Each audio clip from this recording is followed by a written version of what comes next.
Je vous remercie, Monsieur le Président. Monsieur Camara, voilà, je vous rappelle encore, si vous êtes fatigué, vous informez le tribunal. Allez-y, maître. Je vous remercie, Monsieur le Président, de me donner la parole. Nous poserons plusieurs questions au capitaine Moussa Dadis Camara, en lien évidemment avec les faits. D'abord, sur la prise du pouvoir, les circonstances de sa visite à l'Abbé. Ensuite, la planification, l'exécution des massacres du 28 septembre. J'espère qu'il acceptera de se prêter aux questions. Mais avant tout ça, je vais rebondir à une question qui a été posée en réponse à la question de Madame la procureure. Vous avez déclaré que si Toumba Diakité et le général Konaté envisageaient de faire un coup d'État, qu'ils allaient échouer, n'est-ce pas? Est-ce que vous maintenez cette déclaration? Bien sûr, oui. Et vous dites que c'est parce que le colonel Thieboro et Claude Pivy avaient des éléments en grand nombre au camp Alfaya, n'est-ce pas? Opposé. Est-ce qu'ils avaient une grande puissance de feu face aux velléités de Toumba et le général Konaté? Quelle puissance de feu vous voulez parler?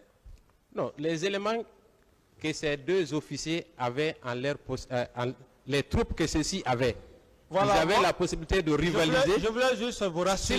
S'il vous plaît, mon capitaine. Ouais. Écoutez la question d'abord et comprenez-la avant de la répondre. Voilà, s'il vous plaît.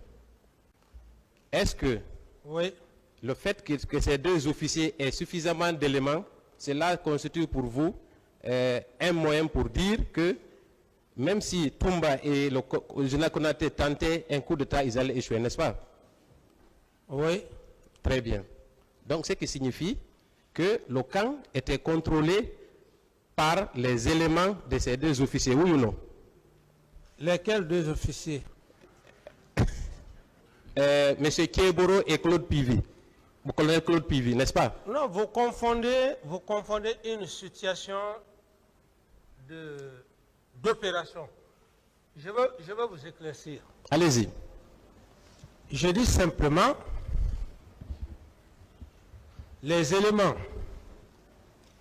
que le colonel Thieboro avait, c'était des éléments bien formés.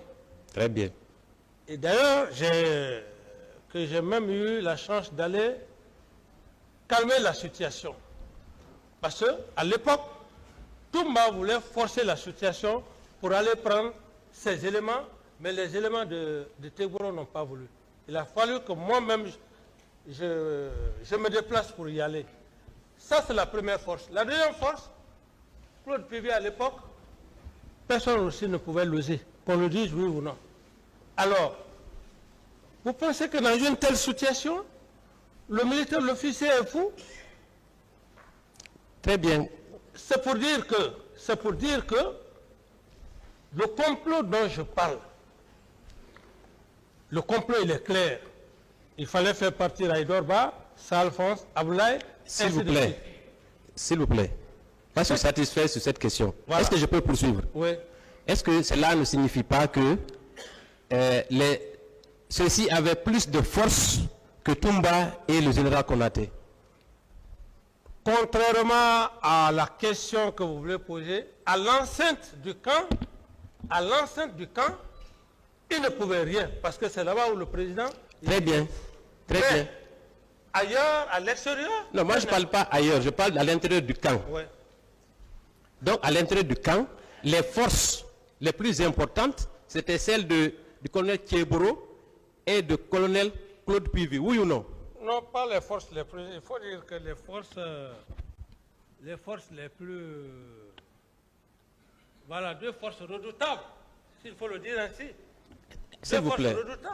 Écoutez, on ne va pas jouer sur la sémantique. Non, je ne réponds pas à cette question parce que nous ne sommes pas là pour un problème de coup d'État, de ceci, de cela. Vous ne voulez pas me comprendre. Donc, je ne réponds plus à cette question, Monsieur le Président. Évoluons sur les vrais faits. Je ne réponds plus à cette question. S'il vous plaît. Je dis, monsieur... Ces deux déclarations, je les tiens de vous.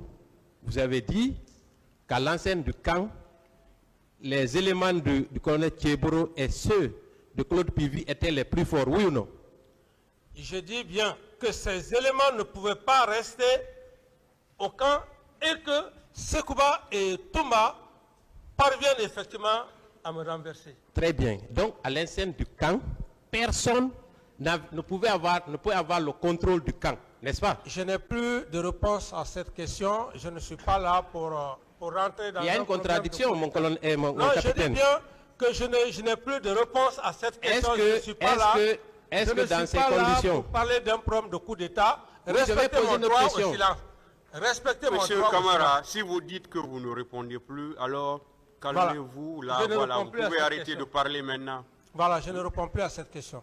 Est-ce que dans ces conditions, quand vous dites que Toumba avait le contrôle du régiment, cette déclaration est vraie, mon capitaine? Je n'ai pas de réponse. J'ai déjà parlé. Ça dépend de la façon de comprendre. Il y a le tribunal qui est là. Le tribunal est bien placé pour savoir les actes qui ont été posés par rapport, les actes que Toumba a eu à poser. C'est pas à moi de juger. C'est pas à moi de juger. Et je n'en parle pas de ça. J'ai déjà fait des développements par rapport à ça. Je ne suis pas un juge, je suis un accusé. Est-ce que mon capitaine, dans ces conditions, est-ce que Toumba aurait pu être le commandant du régiment en face de deux forces hostiles, qui lui étaient hostiles? Est-ce que c'est possible, mon capitaine?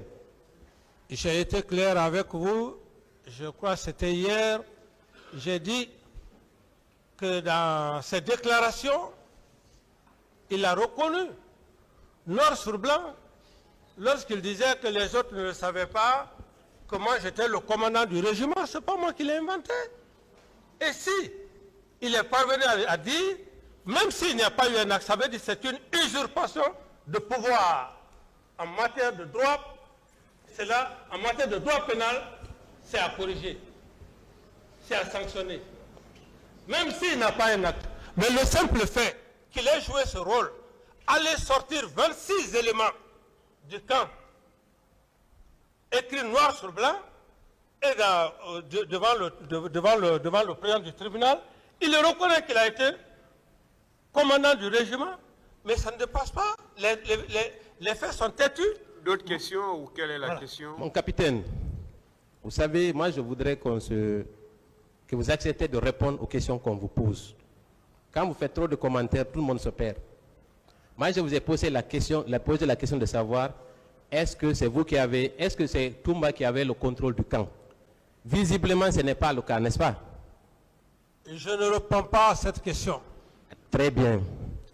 Est-ce que si les forces, les deux forces redoutables, que vous appelez redoutables, du colonel Thiebourou et celles du colonel Claude Pivy, sont celles qui contrôlaient le camp, et que par la suite, il est avéré que ce sont ces éléments-là qui sont allés perpétrer les massacres au stade, est-ce qu'on ne peut pas logiquement déduire que ce sont des forces qui étaient sous la responsabilité de ces deux officiers?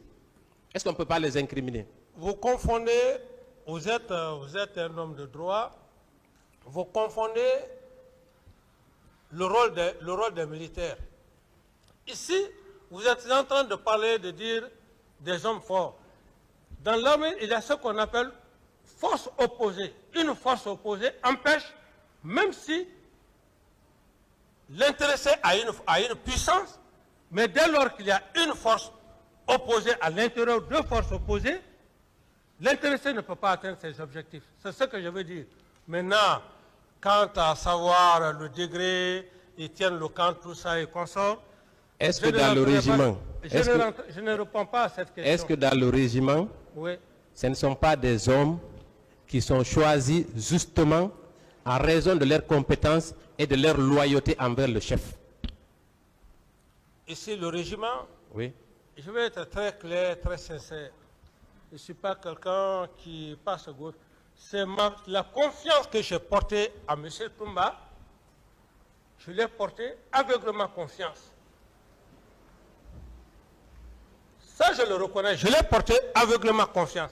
Qui fait que même lorsque ces trois éléments n'exerçaient plus leur fonction, je le voyais exercer, comment dirais cette fonction. Mais puisque j'avais confiance en lui, et en matière de pouvoir, c'est la confiance. Est-ce que, au sein du régiment, ce ne sont pas des militaires compétents et qui sont loyaux envers leur chef qui sont recrutés? C'est la question. Parce qu'on ne recrute pas n'importe qui dans un régiment présidentiel, oui ou non? Je ne réponds pas à cette question. Vous ne voulez pas répondre? Oui. Très bien. Dans ce cas, je vais poursuivre.